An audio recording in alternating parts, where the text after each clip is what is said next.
ঢাকা কলেজের আমিও শিক্ষার্থী ছিলাম। তা আজকে আমার দুই ছোট ভাইয়ের সাথে আমার আবার এই ঢাকা কলেজের পুরানো দিনের অনেক স্মৃতি নিয়ে আলাপ হলো এবং তাদের যে যে কতগুলি দাবি ছিল এবং সমস্যা ছিল এগুলি নিয়ে আমাদের পুঙ্খানুপুঙ্খানু আলাপ হয়েছে এবং আমার ছোট ভাই যেটা বললেন এগুলি উনি যেটা বলছে এটা সবই ঠিক এবং এইভাবে আমরা এগুলির ব্যবস্থা নিব। গতকালকে সকালবেলা একটা সংবাদ সম্মেলন হয়েছিল এবং সেখানে আমাদের ৬ দফা দাবি উপস্থাপন করা হয়েছিল। আমরা গতকালকে আমাদের যেই প্রথম সারির একটা দাবি ছিল সেটা মেনে নেওয়া হয়েছে। আমরা কালকেই সেটা নিয়ে সন্তোষ প্রকাশ করেছিলাম। আমাদের বাকি যেই ৫ দফা দাবি ছিল সেটা মেনে নেওয়ার জন্য আমরা নতুন করে গতকালকে রাতের বেলায় সন্ধ্যার সময় আমরা ২৪ ঘন্টার আলটিমেটাম দিয়েছিলাম, কিন্তু আমাদের এই সরকারের পক্ষ থেকে আমাদের সাথে যোগাযোগ করা হয়েছে এবং আলাপ আলোচনার মাধ্যমে এই বিষয়টা সমাধান যাতে হয় সেজন্যই মূলত আজকে আমাদেরকে ডাকা হয়েছিল। আমাদের যেই বাকি ৫ দফা দাবি আছে সেই দাবিগুলো আমরা এখানে উপস্থাপন করেছি এবং এখান থেকে আমাদের দাবিগুলোর ব্যাপারে অত্যন্ত পজিটিভভাবেই নেওয়া হয়েছে এবং এই বিষয়গুলো বিভিন্ন প্রক্রিয়া অনুসরণ করে মেনে নেওয়া হবে সেটা আমাদেরকে আশ্বাস দেওয়া হয়েছে।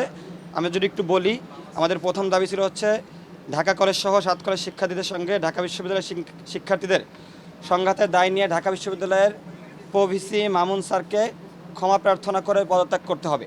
এই বিষয়টি নিয়ে কথা বলা হয়েছে হচ্ছে এখন থেকে ঢাকা কলেজ সহ ৭ কলেজ সংশ্লিষ্ট কোনো কমিটির সাথে প্রভিসি মামুন স্যার আর কোনোভাবে কানেক্টেড থাকবে না, এই কথাটা বলা হয়েছে। এবং ঢাকা পদত্যাগের যে বিষয়টা এটা ঢাকা বিশ্ববিদ্যালয়ের যে ভিসি স্যার আছে এবং সেখানকার যে প্রক্রিয়া সেই প্রক্রিয়া অনুসরণ করে এই বিষয়টা আগানো হবে আলাপ আলোচনার মাধ্যমে। ওই দিন যে সকল শিক্ষার্থীরা জড়িত ছিল ওইখানে উপস্থিত ছিল তাদের সাথে আলাপ আলোচনার মাধ্যমে এই বিষয়টা আগানো হবে। ২ নম্বর দাবি ছিল আমাদের ঢাকা কলেজ শিক্ষার্থী রাকিবকে হত্যার উদ্দেশ্যে হামলাসহ ঢাকা কলেজের শিক্ষার্থীদের উপরে নিউ মার্কেট থানা পুলিশের যে আক্রমণ সেটার বিরুদ্ধে বিভাগীয় তদন্ত করে ব্যবস্থা নেওয়ার যে বিষয়টা সেখানে তদন্ত করার জন্য ৩ দিন সময় নেওয়া হয়েছে। এই ৩ দিনের মধ্যে যারা জড়িত তাদের বিরুদ্ধে কঠোর ব্যবস্থা নেবে বলে আমাদেরকে বলা হয়েছে। আমাদের ৩ নম্বর দাবি যে ছিল ওই দিন আমাদের নারী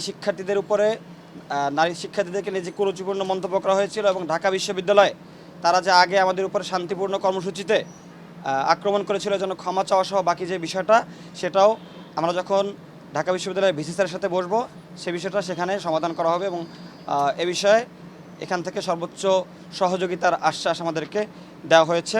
চতুর্থ যে দাবিটা আমাদের অধিভুক্তি বাতিল, এটা গতকালকে হয়ে গিয়েছে, এটা নিয়ে আমরা কিছু বলতে চাচ্ছি না। আমাদের পঞ্চম যেই দাবিটা ছিল যে এই সামগ্রিক বিষয়টা মিটমাট করার জন্য শিক্ষার্থী উপদেষ্টা নাহিদ ইসলাম সহ যাদের সাথে বসার যে বিষয়টা সেটা আজকেই বসা হলো, এটাও মেনে নেওয়া হয়েছে।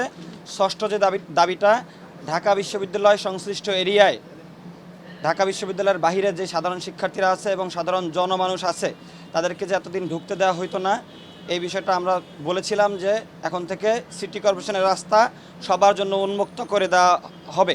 আমাদেরকে জানানো হয়েছে যে এটা ইতিমধ্যে সবার জন্য উন্মুক্ত করে দেওয়া হয়েছে।